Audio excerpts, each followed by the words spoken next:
In the Gamecocks' win over the Vanderbilt Commodores on Saturday night, they looked pretty decent on offense, but they continue to struggle in one particular area on defense, an area that could be exposed once again in the near future. Our Locked On Gamecocks, your daily podcast on the South Carolina Gamecocks, part of the Locked On Podcast Network, your team every day.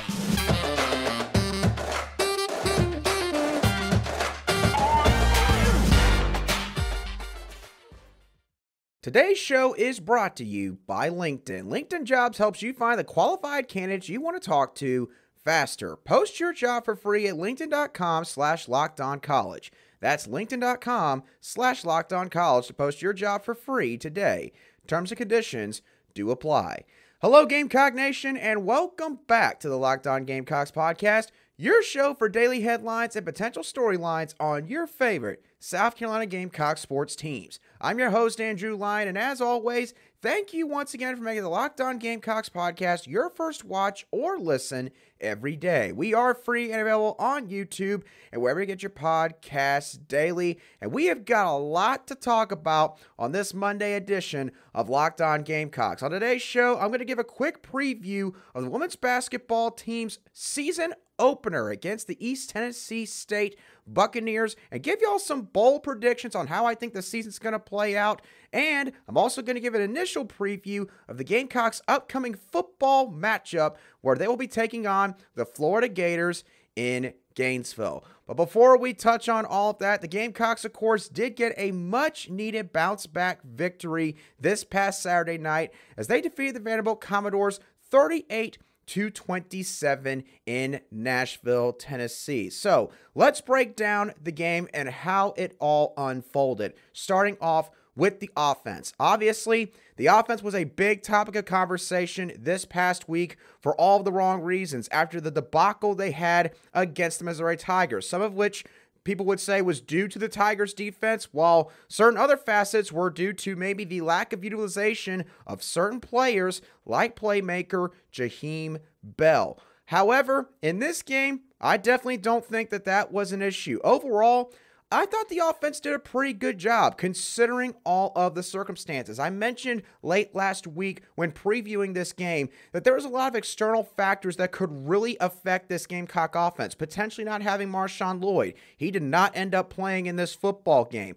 There being a potential for rain during the football game. And also, again, how were they going to bounce back and respond from all of the noise that was occurring outside of the football operations center? And it seems like the offense got the message in terms of, maybe needing to bounce back. And Satterfield got the message about spreading the football around, as 9 different Gamecock skill players touched the football on Saturday night. Jaheim Bell, I'm going to touch on again in just a few moments, got 19 touches overall.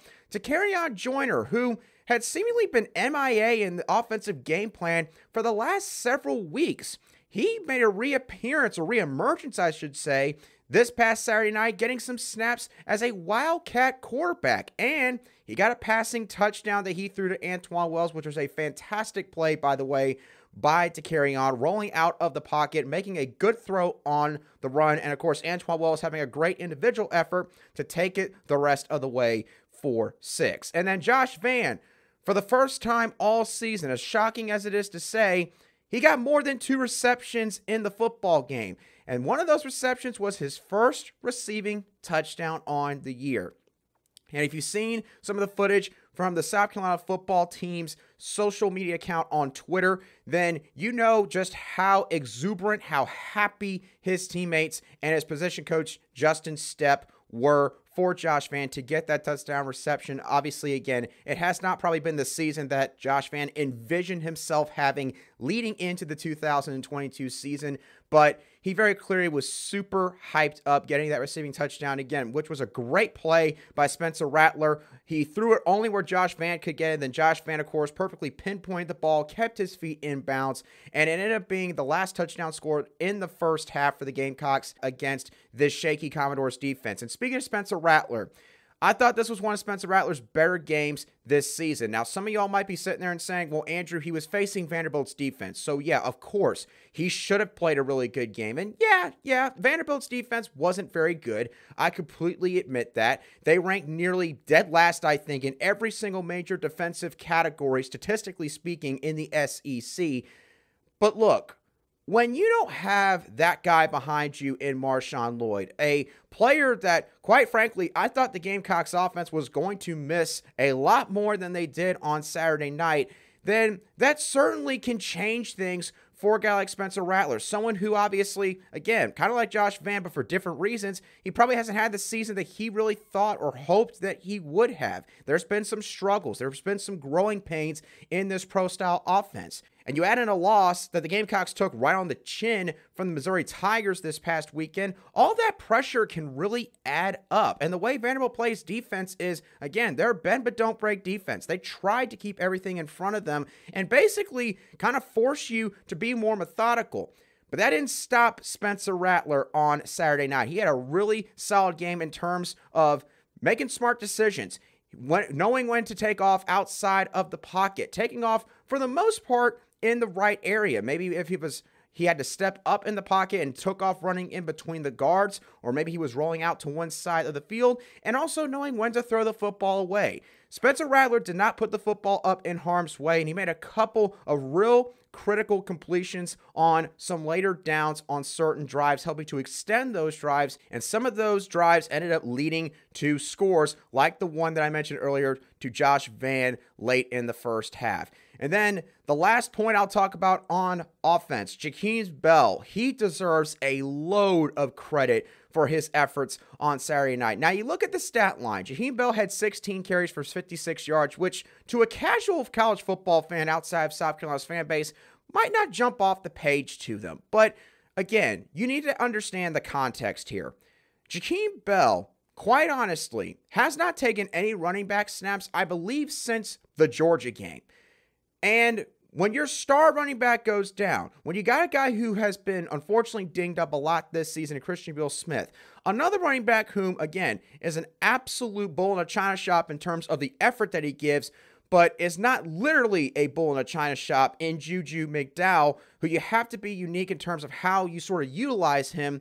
It put Jaheim Bell in somewhat of a tough spot in terms of the game plan because, they were basically asking him to be the Gamecocks running back on Saturday night. And yeah, it was only 16 carries, I guess, which, isn't a humongous amount of touches in the backfield. But either way, they got Jaheim Bell the football. And they were probably going to do this either way to obviously, more than make up for what they've done the last several games leading into the Vanderbilt contest. But Jaheim Bell did a really solid job. And the thing I was impressed with was he embraced being the running back on Saturday night. The way that he drove his legs, the amount of yards he got after contact, whether it was maybe an offensive lineman getting blown back off the line and contacting Jaheim, or if he had a defender that was wrapped up around his waist, Jaheim did not give up. And he got a lot of those quote-unquote bull yards after contact, and it led to him getting those 56 rushing yards. And they were hard-earned yards right there. So Jaheim Bell deserves a ton of credit considering all the circumstances and the way he played on Saturday night. He was a complete and total team player and has been up to this point, again, with the travesty that has been his utilization or lack thereof this season. So credit to Jaheim Bell, credit to Spencer Rattler, credit to the entire offense for the most part for having a solid bounce back performance against the Commodores. Now, a couple things they need to work on. Holding penalties were quite bad in this game, and they were split pretty much between the offensive line unit and some perimeter blockers on, some swing passes or some edge runs or runs that bounce to the outside. Got to do a little bit of a better job of not grabbing the jersey too much, or at least knowing when to let go if you are being a little bit too grabby. And another area where the Gamecocks need to progress or, sort of try to find a rhythm once again is third down. For the second week in a row, the Gamecocks were a little bit down in this area. I believe they were 5 of 13 on third down against the Missouri Tigers. They, once again, didn't really have the greatest performance in this aspect. They were only 4 of 12 on third down against Vanderbilt. But since they only had 12 third downs, you can make a good guess that that was because the Gamecocks were extending enough drives, getting enough first downs, where they weren't having to go to the quote-unquote money down too often. So I guess, it's a little bit of a trade-off there. But either way, against a defense like Vanderbilt, you probably want to make some more third down conversions right there. But overall, good performance from the offense. They pretty much did what they should have done, in spite of the fact that they did not have star running back Marshawn Lloyd. Now, in a few moments, we're going to talk about why the defense has a lot, quite honestly, that they need to fix after their performance that they had against Vanderbilt. Before talking about the Florida Gators for the first time this week, South Carolina's upcoming opponent. But before we touch on that, I want to ask y'all a question real quick. Are you a small business owner, or maybe even just a manager, that feels like the hiring process is a high-stakes wager because you want access to the best qualified candidates available, and with the way the professional world works now, it's not a guarantee that you're always going to have that? Well, if you find yourself in this position, there's an easy way to get around this conundrum, and that's by using LinkedIn Jobs. LinkedIn Jobs helps find the right people for your team faster and for free. When you use LinkedIn Jobs, you can create a job post in minutes to reach both your own personal network and a worldwide professional network consisting of 810 million people. You can also add your job to the purple hashtag hiring frame on your profile, which helps to find the right people that fit the job description to a T, using tools like screening questions to filter through candidates and populate the right team member to help you finish out the year strong. It's why small businesses rate LinkedIn Jobs #1 in delivering quality hires versus other leading competitors in the industry. LinkedIn Jobs helps you find the qualified candidates that you want to talk to, again, faster. Did you know that every week, nearly 40 million job seekers are visiting LinkedIn? We're getting pretty close to the holiday season, and obviously, a lot of small businesses especially need that extra help in order to get them through the onslaught that is the holiday shopping season. You find yourself in that position? Go post your job for free at linkedin.com/lockedoncollege. Once again, that's linkedin.com/lockedoncollege to post your job for free today. Terms and conditions still apply.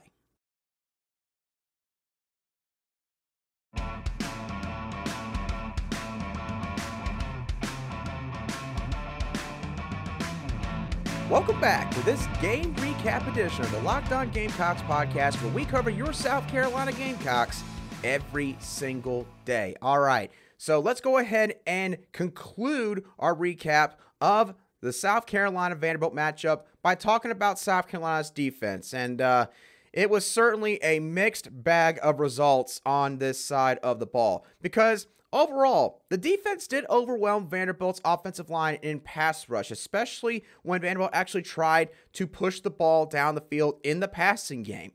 But South Carolina has got to, and I mean they have got to, do a better job in rush defense. We are starting to see a really ugly trend here that is matriculating for the second season in a row in terms of this department.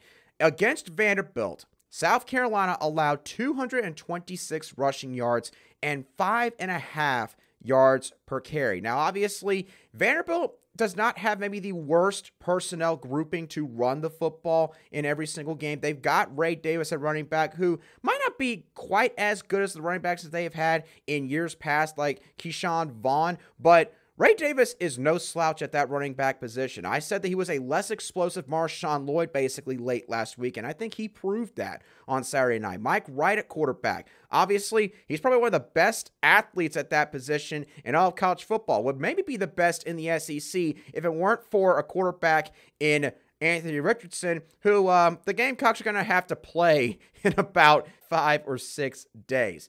So, why is it that Vanderbilt ran the football so well against South Carolina? Well, there's a couple different reasons. Firstly, there are too many defenders in the second and third level for South Carolina's defense that are taking way too much time, honestly, to see or be able to diagnose what all is happening in front of them. Now, I'm not going to try to sit here and make it out like, playing the safety position means that you ought to be able to make the tackle on every single running play. Obviously, that would be a very naive and ignorant thought to have regarding that. Sometimes the other team just gets the better of you. And I will, of course, give Vandy their props in just a couple moments.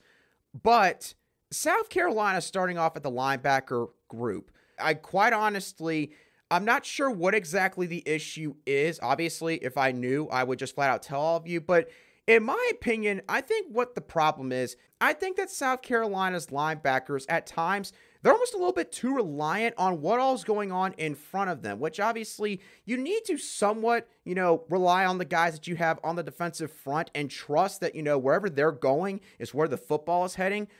But the linebackers, it seems like too often are pretty much putting themselves almost out of position. And if it's not they put themselves out of position, then they're being a little bit too hesitant because they're thinking so much about what all could happen based on the look they're being given that they end up sitting there for so long, and the running back ends up running on right past them, maybe going the other direction, maybe just, to the weak side of the field. That stuff happens so much on Saturday night. Vandy did mix up a lot of their blocking schemes. They had some duo, which involved a lot of double team or combo blocks on the interior, which really, impacted South Carolina's interior defensive line because it wore them out on certain drives. And on those combo blocks, they're always trying to get one guy working up to the second level to get a linebacker. They also did a pretty good job of throwing some zone in there to catch South Carolina's defensive front off guard. And lastly, South Carolina just did not tackle good enough at all. Now, some of the guys apparently, might have been a little bit sick on Saturday night. I heard that apparently Cam Smith, for example, had a chest cold, so he was not 100% in the football game. But South Carolina as a whole, nobody really tackled that great on Saturday night. I mean, there was too many arm tackles. There were too many guys trying to just stand guys up and run them backwards. And when you're facing good enough athletes, you cannot expect to do that on every single play. And there were times where South Carolina really paid for that against Vanderbilt on Saturday night. Now, the defense did get 4 turnovers, which, of course, is great. It is phenomenal whenever you can get that many turnovers forced. But here's what I will say when talking about that point. South Carolina cannot expect for this, again, to be sustainable because they got Florida coming up this weekend. And with Florida's offense, it all starts with the ground game. They have a 20th best rushing attack in college football this season. There's 3 different Gator offensive players that have 467 rushing yards or more. Those guys are Montrell Johnson Jr., Anthony Richardson, and Trevor Etienne, the younger brother of feared Clemson running back Travis Etienne when he was playing for the Tigers in the upstate. 24 of the Gators' 34 offensive touchdowns are rushing touchdowns. How important is this Gators rushing attack, you may ask? Well, so far this season, in each of Florida's Power 5 games where they've had more passing yards than they did rushing yards, they've lost each of those games. Those 3 games were the Georgia game, the Tennessee game, and the Kentucky game all the way back in week 2 this season. So Florida's offense, they're probably seeing the Vanderbilt film, and quite honestly, they're probably licking their chops to a great degree because they're probably sitting there thinking, we've got a pretty good opportunity here to put up some yards on this defensive unit, especially if South Carolina does not get some things corrected in a hurry. Now, while it all starts with the ground game for the Gators offense, it ends with the ground game, not in a good way, on the defensive side of the ball for the Gators. The Gators have the 22nd worst rush defense in college football, giving up an average of 185.3 rushing yards per game. They're the 4th worst team in the SEC in terms of tackles for loss on defense, meaning that they're not really getting in the backfield as often. They're getting driven back off of the line of scrimmage, which is giving a lot of teams opportunities to, get a decent amount of yards at the start of plays before contact is first made. In each of Florida's 4 losses this season, with the exception of the Kentucky game, the Gators have given up at least 179 rushing yards. So, in essence, if Florida isn't able to run the ball to great efficiency against their opponent, then more than likely they end up losing because it gets them out of their comfort zone and it forces them to have to rely on Anthony Richardson to pretty much win the game by passing the football.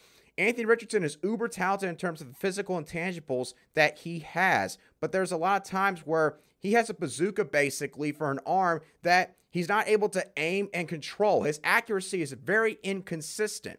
And then with the Gators defense, their defense has been like a hot knife going through butter in terms of the rushing attack. So if Marshawn Lloyd comes back and he is healthy and he's able to get something going against this Gator defense, maybe the Gamecocks can work that horizontal RPO game, maybe get some reverse sweeps thrown in there that they have thrown out since pretty much the Kentucky game earlier this season, then South Carolina can definitely win this football game.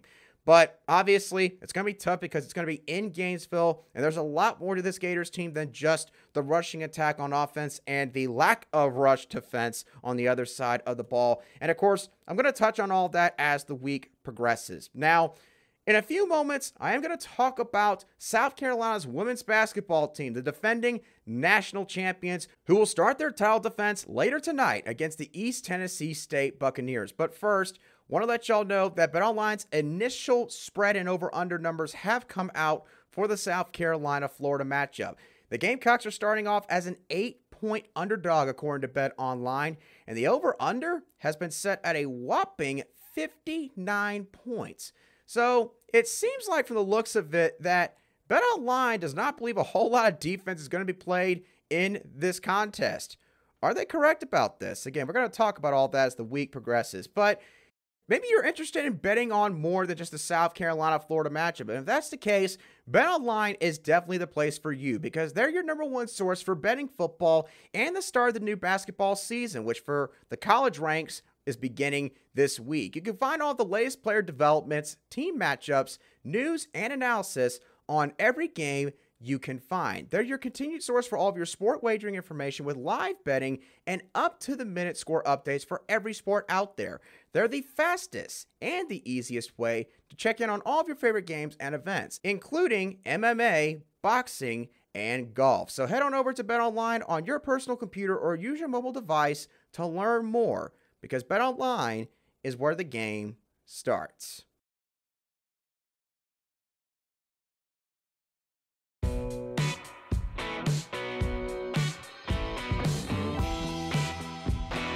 Welcome back to this Monday edition of the Locked On Gamecocks podcast, where we cover your team every single day in just 30 minutes. All right, so we've talked a lot about the football team on today's show. We're going to cap off today's show by talking about Dawn Staley and the women's basketball team, who are beginning their title defense later tonight in the Colonial Life Arena against the East Tennessee State Buccaneers. It's going to be a special night for this team as they're going to unveil their national championship banner from this past Final Four. They, of course, won the second national title in program history and are looking to get a third this season. The game is going to be taking place at 8:30 p.m. Eastern Standard Time on the SEC Network. And if you really want me to tell y'all just how bad East Tennessee State's women's basketball team was this past year, yeah, they went 6-22. So in essence, yeah, I think that South Carolina, even in the sloppiest of games they could play, would wind up going out there. And I think that this game is going to be a blowout for the most part. So no need to worry about there being any opening night blunder from Dawn Staley and her squad. So because I'm not going to really preview the basketball game, I do want to get into a couple of bold predictions that I do have for this upcoming season. And yes, I am going to get bold about a team that was the wire-to-wire number one team in the country and won the national title last year, because I do think there are some things that could happen that maybe not everyone would completely agree upon. So the first bold prediction that I have for this team is that I think South Carolina will not lose a single game in the regular season. And the reason being is I don't think the SEC is going to provide as much of a challenge this year, and that's saying very little because of what happened last year. And out of the top teams in the conference, between LSU, Tennessee, Florida, Ole Miss, all those squads, the Gamecocks are returning the most production, the most starters out of all of those teams. Now, in terms of the toughest games where maybe South Carolina could, drop one. South Carolina does play a very tough road game at Stanford on November 20th, and they also play a road game at UConn on February the 5th. The external factor to watch for both these games is both games are going to be coming off of just 2 days rest for Dawn Staley's team. So maybe there could be a bit of a fatigue factor that plays a role. But either way, those are the 2 toughest non-con games. Now, Stanford lost the Hull twins and Anna Wilson, who were 3 starters for their Final Four team from this past year. And UConn has lost Paige Beckers, their star guard, to a torn ACL, which all happened back in August. And obviously, you never want to see a player like Paige Beckers suffer an injury like that. It's going to be a big blow for the Huskies and probably derail any chance that maybe they would have had of trying to make a run back to the title game this year. So, especially without Paige Beckers, I don't really see any way South Carolina drops that game to UConn. Now, in terms of the conference slate, South Carolina's toughest stretch in this case would be maybe February 12th through February 23rd, where they play 4 different games in this exact order. LSU at home, Florida at home, then on the road at Ole Miss, and then at Tennessee. So 4 games in 11 days, which is not too terrible. And I think they should probably, win both the home games. Ole Miss, I think, is going to take a little bit of a step back this year because they also lost some big-time starters and some real important leaders from last year's squad. Tennessee might be the one game out of that 4-game stretch just because of the level of competition that South Carolina maybe drops one against, and considering the fact that it will be on the road. So if South Carolina doesn't drop any of those 4 games, I don't see any other game in the conference slate where South Carolina loses. So I think they will go undefeated in regular season play. My second bold prediction, Zia Cooke, I think, is going to be an All-American this year. Zia Cooke, of course, has been a first-team All-SEC selection and a second-team All-SEC selection. Last year, some people would say that maybe she took a slight step back in terms of her production. And yeah, she had some stretches during the year where she went through some real icy cold slumps in terms of her shooting the basketball. But here's my thought process.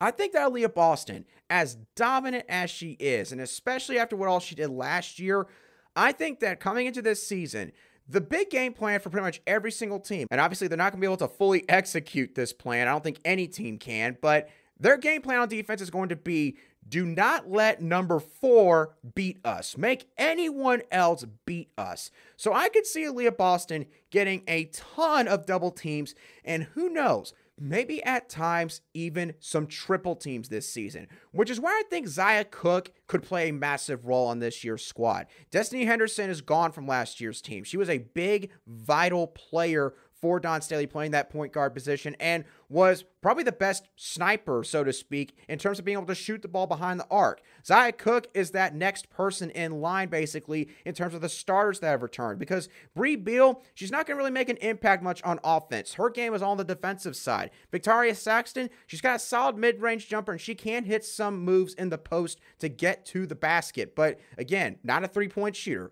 That's where Zia Cooke comes into play here. I would be willing to bet that Zia Cooke has worked really hard this offseason to really try and improve her game on offense, be a little bit more consistent in terms of hitting her three-point shots, getting better in terms of taking the ball up in transition, which was probably the one area she really struggled in, because there was times where she would be in the fast break last season and she had a golden opportunity to, make something happen, or at least the odds were stacked in South Carolina's favor. And it was either, maybe not a great shot selection, or it ended up being a turnover or a charge on her end. So Zia Cooke, in my opinion, the point being, I think she's got a lot more potential. I think that she has not hit her ceiling yet. And I think that because of all the attention Aaliyah Boston's going to get, that could help Zia Cooke really step up into even a bigger role for this team this year and end up becoming an All-American banner senior campaign for Zia Cooke. And now my final prediction for Dawn Staley and this team this year. I think that South Carolina is going to run it back, and I think that they will win the national championship for the second year in a row. In my opinion, when looking at the entirety of the field in women's college basketball, there's only one thing that could stop South Carolina from winning the national title, and that would be injuries. Now, admittedly, South Carolina, find some wood to knock on Gamecock fans. They were very fortunate last year in terms of the injury bug. They did not have too many people go down with injuries. Raven Johnson, of course, tore her ACL early in the season, was lost for the year because of it. That was a freakish injury that she suffered.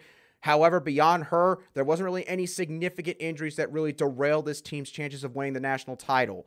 Again, you cannot always bank on that. Thankfully for South Carolina and Dawn Staley, they have built up a ton of depth on this roster to where a lot of the backups would probably be pretty much starters about anywhere else that they could go in women's college basketball. So they have the depth, but obviously you got certain players that, if they go down, you might not be able to completely replace what they bring to the court. Obviously, Aaliyah Boston, Zia Cook are two players. Bree Beal, I don't think there's really anyone else on the squad that can play defense like she does. That is a very vital role for a player to have on a championship winning team. So I don't think that there's a particular team that can beat South Carolina or stand in their way, even Stanford this season. But again, basketball is a very long season, and obviously the run to win the championship title is extremely unique compared to a lot of other sports. But I do think that the South Carolina Gamecocks are going to run it back and win their second straight national title. So, for those of you who are following the women's basketball team, what are your bold predictions, if you have any, for this year's squad? Are you going to be attending their game against East Tennessee State? What did you think of the Vanderbilt matchup from this past Saturday? Is there something I did not talk about on today's show regarding the offense or defense that you thought would have been important to bring up? And also, what are your initial thoughts on South Carolina's upcoming matchup against the Florida Gators in Gainesville? I want to hear all of y'all's thoughts, as always, down below in the comments section. If you're watching today's show on YouTube, you can also shoot me a direct message on Twitter at @aline_SC. I'll try to respond to it as quickly as I see it. And once again, I want to thank y'all for making the Locked On Gamecocks podcast your first listen today. Now, for your next listen, I would ask that y'all go check out the Locked On Sports Today podcast, where the biggest stories of the day, plus instant reactions, big-time game recaps, and the take of the day all take place, spanning across all of the major sports. Available on the Odyssey app, YouTube, and wherever you get your audio podcast daily. But once again, y'all, that does it for me on today's show. I hope y'all have a great rest of your Monday, and I will catch y'all on the next show of the Locked On Gamecocks podcast.